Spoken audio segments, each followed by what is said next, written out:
Let's meet a talented musician from the Philippines that has devoted his life to his music. Although blind from a young age, Chris Cerna had developed a passion for music early in life and followed his talents to become an icon in the jazz and bluegrass music world. I met up with Chris and his music partner, who is also the love of his life, Celest, to talk about his amazing life and music career.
Hey Chris, hey Celeste.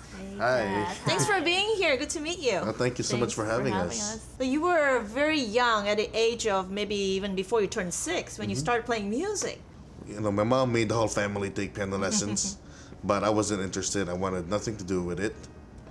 My twin brother, who's passed since, he passed when he was 5.5, but he was the one who picked up the piano.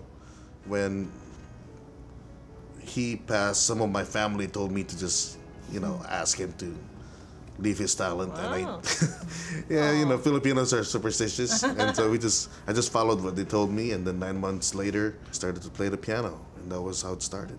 Wow, really? So I guess you start talking to your brother in spirit, and did you really get the inspiration from him?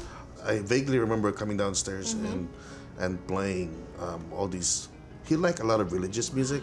Yeah? And I just kind of played all his favorite songs that I've never played before.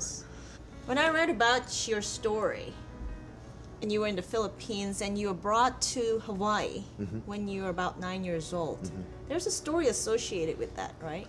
I was 7 years old when this group of doctors from Hawaii called the Aloha Medical Mission, they came to Cebu, in the Philippines, and they heard about me while they were doing their mission there, and they had a chance to hear my music.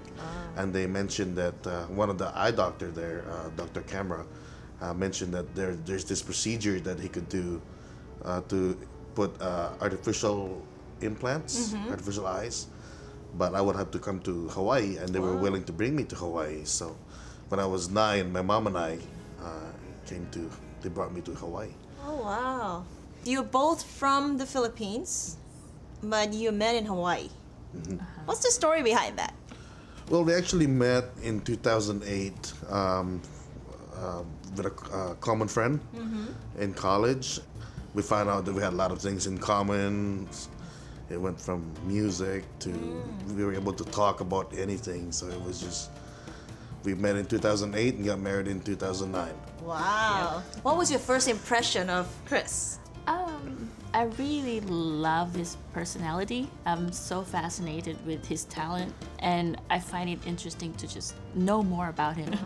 Part of it too was my guide dog. Oh yeah. Yeah, it was mainly because of him, I think. I love Gib. Yeah. So you had Gib when you met her? Yes. If he's interested with the person, then I know that they have a pretty good personality. And what kind of music do you normally perform together? Together, jazz. yeah, we mostly do a lot of jazz, especially as a duo and trio. We do a lot of jazz. We're also together in a bluegrass band with a different group. Speaking of music, what about you, Celeste? I mean, did you play music all your life as well, or did you start when you met him? When I was young, I liked to sing, and so I belong in a choir back home. But playing instruments, really, I didn't start until I met him 5 years ago. We realized that, you know, she has to take me to all my gigs anyway. Oh. And I said, either you have to wait like a couple hours, you know, maybe go shopping or what, or you could learn an instrument and we can double our income. And, That's a good strategy. and she decided to pick the biggest instrument in the band, which is the bass. I love the bass, yes. You're a very versatile musician. I know you play the piano, and that's mainly the instrument that you play, but then you also play the mandolin, the ukulele, guitar. Right. I guess once you learn how to play a string instrument, like a guitar, you know, they have the same, like the ukulele has the same tuning. Similar, you know, there's a lot of similarities, and so you kind of just find your way around. Where can the viewers go to check out your music, get your CDs, or even follow you on tours or concerts? Oh, sure. We have a website. It's chriscernamusic.com, and so they can go there with all. Our schedule is there. We're also on Facebook, Great. and of course on YouTube. We have videos on YouTube. Chris and Celeste, it was lovely meeting you both, and I really hope that you will continue to inspire more people, touch them with your beautiful music and your beautiful selves. Thank you so much. For Thank you for having us Kat. in Asian Voices. Thanks for being on the show, and I wish you both the best of luck in your endeavors. Thank Thank you. you so much. Yeah.